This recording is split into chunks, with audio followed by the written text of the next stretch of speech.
જય ગૌ માતા, વંદે ગૌ માતરમ। હું રાજકોટથી સામાજિક કાર્યકર્તા મનીષ રબારી નોંગો આજે ચોટીલા મારી આ ન્યૂ આવડ ગ્રુપ હોટલ ખાતે જય બાલાજી ગ્રુપ માળિયા હાટીના તમામ ગૌ સેવકો પધાર્યા છે।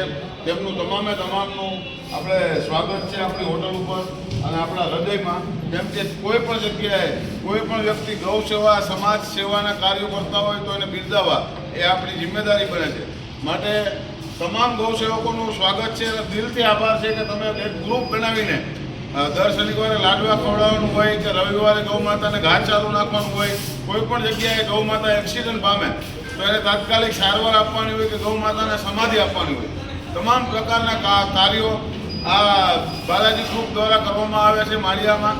તો તમામનું આપણે હૃદયની ગહેરાઈથી સ્વાગત કરીએ છીએ અને આખા ભારતમાં કોઈ પણ જગ્યાએ જ્યાં સુધી ગૌ માતા બચશે ત્યાં સુધી દેશ બચશે।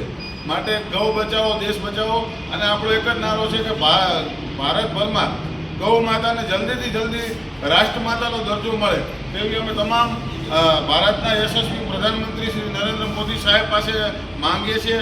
કેમ કે હાલમાં જ તે ટૂંક સમય પહેલાં મહારાષ્ટ્રની અંદર જે બીજેપીની સરકાર હતી તેઓ દ્વારા માનનીય મુખ્યમંત્રી શ્રી એકનાથ શિંદે દ્વારા ગૌ માતાને રાષ્ટ્રમાતા ઘોષિત કરવામાં આવ્યા।